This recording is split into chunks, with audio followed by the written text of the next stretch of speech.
ముందుగా ప్రేక్షకులందరికీ అక్షయ తృతీయ శుభాకాంక్షలు. అయితే అసలు అక్షయ తృతీయ అసలు ఎందుకు జరుపుకుంటాము? ముఖ్యంగా ఆ రోజు బంగారం అసలు కొనడానికి గల కారణం ఏంటని తెలుసుకోవడానికి ఇప్పుడు మనతో పాటు ఐకానిక్ ఆస్ట్రాలజర్ గట్టుపల్లి సురేష్ బాబు గారు మనతో ఉన్నారు. ఆయనతో మాట్లాడి మరిన్ని వివరాలు తెలుసుకుందాం. నమస్కారం గురుగారు. జై శ్రీమన్నారాయణ. గురుగారు, ముందుగా మీకు అక్షయ తృతీయ శుభాకాంక్షలు. మన ప్రేక్షకులందరికీ కూడా అక్షయ తృతీయ శుభాకాంక్షలు. ప్రత్యేకించి మీకు కూడా అక్షయ తృతీయ థ్యాంక్ యూ అండి. ఎందుకంటే అక్షయ తృతీయ వచ్చిందంటే ఆడవాళ్ళ పండగ అని చెప్పచ్చు. ఎందుకంటే చాలామంది ఆడవాళ్ళు అక్షయ తృతీయ రోజు బంగారం కొనాలని చెప్పి సంవత్సరం అంతా దాపెట్టుకున్న డబ్బుల్ని ఆ రోజు ఎంతో కొంత పెట్టి చిన్న గ్రాము బంగారమైనా తీసుకుంటారు. అసలు ఆ రోజు బంగారం ఎందుకు తీసుకోవాలి అంటారు? దాని ప్రత్యేకత ఏంటి? ముందుగా మీరు ఆడవాళ్ళ పండగ అన్నారు. మగవాళ్ళు కూడా కొంటున్నారు. మగవాళ్ళతో పాటు వెళ్ళి కొనిపించుకుంటున్నారు. ఇక్కడ పండగ ఎవరికంటే వ్యాపారస్తులకి, గోల్డ్ షాప్ వ్యాపారస్తులకి పండగ. అంటే వస్తువు వస్తుంది కదండి, మనకి వస్తువు వచ్చి డబ్బు పెట్టుకుని రాదు కదా. అయితే ముఖ్యంగా పండగ ఎవరికంటే వ్యాపారస్తులకి. సో బిజినెస్ అవుతుంది కాబట్టి. అయితే అక్షయ తృతీయ మనకి ఈ 2025 సంవత్సరంలో 30వ తారీఖు ఏప్రిల్ మాసంలో వస్తుంది. అయితే ముందుగానే మనకి 29వ తారీఖే తిథి ఉంది. ఈ 29వ తారీఖు తిథి ఉన్నప్పటికీ ఈ అక్షయ తృతీయ అనేది మనకి సూర్యోదయానికి ఉదయించేటువంటి తిథి ప్రకారం మాత్రమే చేసుకుంటారు. అయితే ఈ అక్షయ తృతీయ అనేది అంటుకొని మనకి మిగులు ఉన్నది ఏదైతే ఉందో ఇది సూర్యోదయానికి 30వ తారీఖు కనిపిస్తుంది కాబట్టి ఏప్రిల్ 30వ తారీఖు 2020 సంవత్సరంలో మనకి అక్షయ తృతీయగా పరిగణించారు. ఏప్రిల్ 30వ తారీఖు గోల్డ్ ఎవరైతే బంగారం కొనుక్కోవాలి అనుకున్న వారికి ఉదయం 9:40 నుంచి 12:45 వరకు కూడా వీరు బంగారం అనేది కొనుక్కునేందుకు ఉంటుంది. ముఖ్యంగా ఇంకా చెప్పాలంటే 10:40 నుంచి 11:20 వరకు కొనుక్కున్న వారికి ఆ అమ్మవారి యొక్క అనుగ్రహం, వారి కులదైవం యొక్క అనుగ్రహంతో పాటు మీరన్నట్టుగానే ఆ బంగారం ఎంతైతే కొంటారో అది 100 రెట్లు అయ్యేటువంటి అవకాశాలు కూడా ఉన్నాయి. ఆ సమయంలో అంటే అందరూ కొట్టుకుంటారు కాబట్టి సమయాన్ని పొడిగించి ఒక్కడైనా కొనవచ్చు. ఈ గంటలో కొనాలంటే అవ్వదు కదా.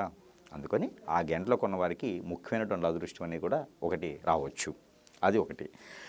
ఇకపోతే అసలు ఈ అక్షయ తృతీయ అనేది ఏంటి అంటే మనకి ఈ రోజుల్లో అయితే ఇది పురాణాల్లో అయితే లేదు. బంగారం కొనుక్కునేటువంటి విధి విధానం ఏ గ్రంథంలో లేదు, పురాణాల్లో లేవు. నాకు తెలిసినంతవరకు పురాణాల్లో అయితే. రెండోది ఈ అక్షయ తృతీయ జరుపుకోవడానికి ఏదంటే మనకి పూర్వకాలం నుంచి అక్షయ తృతీయ అనేది ఉన్నది. వేదాల్లో కూడా అక్షయ తృతీయ ఉంది. గౌరీ పురాణంలో కూడా అక్షయ తృతీయ గురించి చెప్పడం జరిగింది.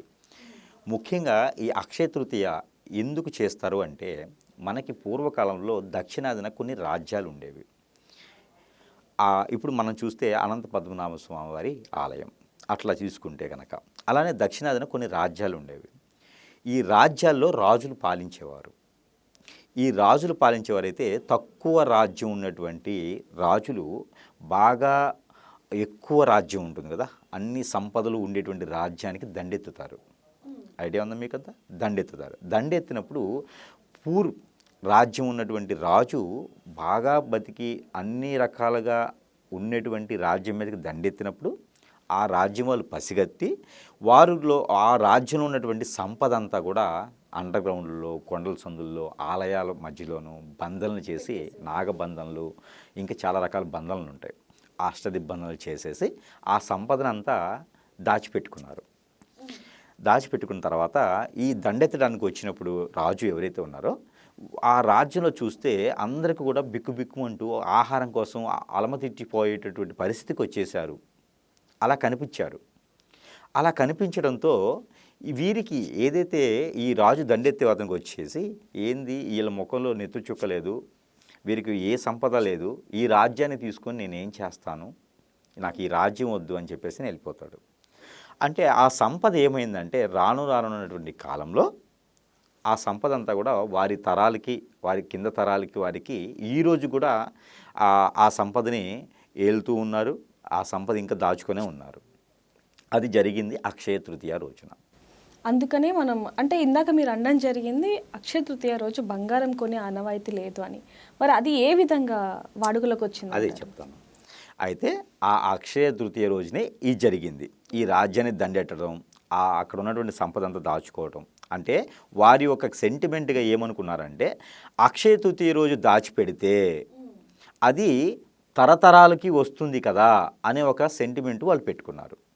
ఆ ఆలోచనతో అది మొదటికి చేసి ఆ రాజ్యంలో ప్రతి అక్షయ తృతీయ రోజున సంబరాలు చేసుకొని, అక్షయ తృతీయ రోజున మళ్ళీ మేము బ్రతికాము, మాకు సంపదంతా మాకు ఉండిపోయింది, ఏ రాజ్యం దండెత్తి వచ్చినా మా దాకా రాలేకపోయింది, మా రాజ్యంలో సంపద మాకే నిలబడిపోయింది, ఇది కేవలం అక్షయ తృతీయ రోజు మాత్రమే అవుతుంది అనే ఒక ఇది ఉన్నది. ఇంకపోతే ఆ సందర్భంగా అట్లా వాల్యూ కలటువంటి సంపదని మనం తరతరాలు ఉంచుతాం కదా. అలాగనే ఈ రోజుల్లో వాల్యూ కలది ఏముంది, ఒక గోల్డే ఉంది.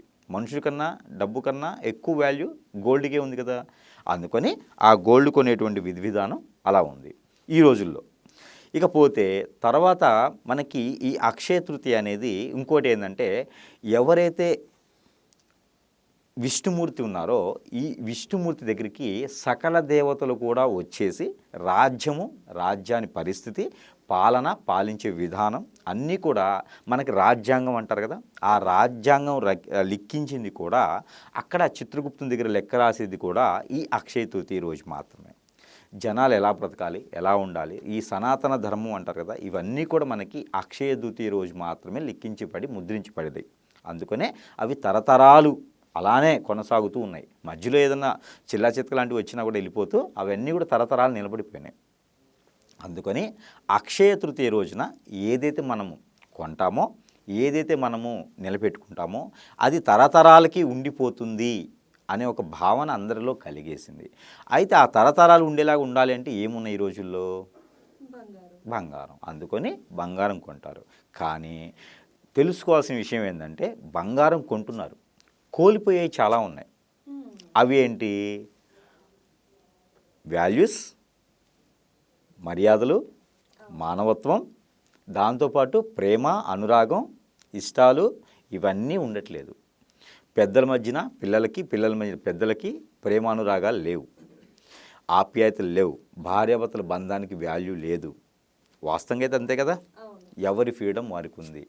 కాకపోతే నా సలహా ఏంటంటే, ఈ యొక్క అక్షయ తృతీయని బంగారమే కాకుండా మనం ఏదైతే తరతరాలుగా పిల్లలకి ఇవ్వాలనుకుంటామో అవన్నీ కూడా ఈరోజు మొదలు పెడితే చాలా మంచి జరుగుతుంది. బంగారం అనేది ఏ రోజైనా కొనవచ్చు, కానీ వాల్యూస్, పిల్లలకి నేర్పేటువంటి పాఠాలు, పిల్లలకి నేర్పేటువంటి మర్యాదలు, పిల్లలకి నేర్పేటువంటి ప్రేమ, అనురాగాలు, ఆప్యాయతలు, భార్యాభర్తల మధ్య బంధం ఎలా నిలబడాలి, ఏదైనా తగాదలై గొడవలై విడిపోతే వారు ఎలా ఉండాలి, పెద్ద పెద్ద తగాదలైతే వాడికి పంచాయతీ, అవన్నీ కూడా సానుకూలంగా మాట్లాడుకోవడానికి, సామరస్యంగా కలిసి ఉండేదందుకు, ఉమ్మడి కుటుంబంగా ఉండడానికి ప్రయత్నం పూర్వకంగా చేస్తే, ఈ అక్షయ తృతీయ రోజు చేస్తే అటు 7 తరాలు ఇటు 7 తరాలు అంటారు కదా, ఆ 7 తరాలు కూడా బాగుండేందుకు అవకాశం ఉంటుంది.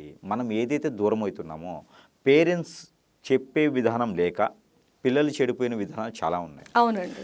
పిల్లల మాట వినక పేరెంట్స్ ఇబ్బంది పడేటువంటి సందర్భాలు చాలా ఉన్నాయి. ఎక్కడో ఉండేటువంటి పిల్లలు, ఎక్కడో ఉండేటువంటి పెద్దల మధ్యన వారిద్దరి మధ్య భారంగా దూరంగా అవుతుంది, చెప్పుకునేటువంటి విధానం కూడా లేదు. అందుకని చెప్పేసని ఈ అక్షయ తృతీయ రోజున బాంధవ్యాలు, బంధాలు, ఏదైనా ప్రేమ, అనురాగ, ఆప్యాయతలు, రిలేషన్షిప్ మెయింటైన్ చేసుకోవాలి. ఈ బంధాలన్నిటికీ వాల్యూ ఇవ్వాలి. ఇవన్నీ కూడా ఉమ్మడి కుటుంబంగా ఆ రోజు కలిసి తిన్నట్లయితే, కలిసి మాట్లాడుకున్నట్టయితే అవి తరతరాలు ఉంటాయి.